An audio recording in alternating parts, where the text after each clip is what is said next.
اعوذ باللہ من الشیطان اللعین الرجیم بسم اللہ الرحمن الرحیم السلام علیکم یا علی مدد۔ مومنین و مومنات کی خدمت میں خصوصی طور پر زمانے کے امام اجل اللہ تعالی فرجہ شریف کی بارگاہ میں آمد شہزادی کونین بی بی فاطمہ الزہرا سلام اللہ علیہا کی بے پناہ مبارکباد پیش کرتے ہیں۔ آج مومنین کی خدمت میں شہزادی کی آمد کی مناسبت سے بے انتہا مجرب ترین جلالی نماز و بادشاہ تسبیح لے کر آئی ہیں شہزادی کونین کی۔ جب مومنین اس وظیفے عمل کو کریں گے تو خود دیکھیں گے حق فاطمہ الزہرا سلام اللہ علیہا کے صدقے میں زمانے کے امام اپنی جدہ کی آمد کی خوشی میں آپ تمام مومنین و مومنات کی خالی جھولیوں کو لازماً بھر دیں گے۔ مومنین و مومنات نے اس مجرب و جلالی ترین نماز کو اور اس تسبیح کو جو بادشاہ ترین تسبیح ہے شہزادی کی آمد کی 17 سے لے کے 20 جمادی الثانی 4 دن تک لگاتار کرنا ہے، بعد نماز مغربین سے لے کے نصف شب تک جب بھی آپ کو فرصت کے لمحات ملیں۔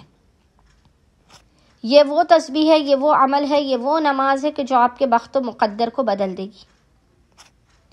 خداوند متعال حق فاطمہ الزہرا سلام اللہ علیہا کے صدقے میں کبھی بھی آپ کو کسی ذلیل اور کمینے کا محتاج نہیں بننے دے گا۔ آپ کا رزق بے انتہا وسیع اور کثیر اور حلال ہوگا۔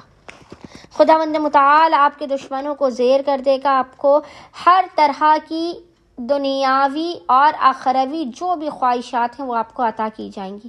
اولاد، رزق، شادی، کاروبار، کسی بھی حاجت کی قبولیت اور کسی بھی مشکل کے خاتمے کے لیے مومنین نے 17، 18، 19، 20 ان 4 دنوں میں آپ نے بعد نماز مغربین سے لے کے نصف شب تک آدھی رات کو جب بھی آپ کو فرصت کے لمحات ملے 17 سے 20 جمادی الثانی آپ نے روزانہ باوضو ہونا، اور باوضو ہونے کے بعد آپ نے سب سے پہلے 2 رکعت نماز حاجت بی بی فاطمہ الزہرا سلام اللہ علیہا کی نیت سے پڑھنی ہے۔ اس نماز کے قنوت میں آپ نے زیارت وارثہ کو پڑھنا ہے۔ زیارت وارثہ اس نماز کے قنوت میں آپ نے پڑھنا ہے۔ نماز مکمل ہونے کے بعد آپ نے تسبیح بی بی فاطمہ الزہرا سلام اللہ علیہا کو پورے اہتمام کے ساتھ، پورے پروٹوکول کے ساتھ پڑھنا ہے،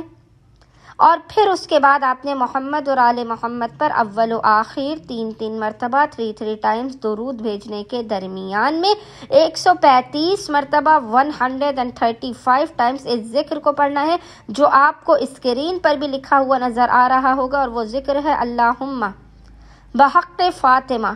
وانت فاطر السماوات والارض۔ اس ذکر کی آپ نے 135 مرتبہ 135 ٹائمز تلاوت کرنے کے بعد پیشانی کو سجدے گاہ پہ رکھ کے خداوند متعال کو حق فاطمہ الزہرا سلام اللہ علیہا کا شب قدر سے افضل ترین بی بی کے حق کا واسطہ دے کر، شہزادی کی آمد کا واسطہ دے کر اپنی حاجتوں کو طلب کرنا ہے، اپنے مسائل کے خاتمے، اپنے رزق و روزی میں برکت، اپنی اور اپنے نسلوں کے بخت مقدر کے سنورنے کی دعا کرنی ہے۔ انشاءاللہ تعالی خداوند متعال اپنے وسیع و عریض خزانوں سے آپ تمام مومنین و مومنات کی خالی جھولیوں کو بھر کے آپ کو لازماً بامراد کر دے گا۔ اللہم صلی علی محمد و آل محمد وعجل فراجہم اجمعین۔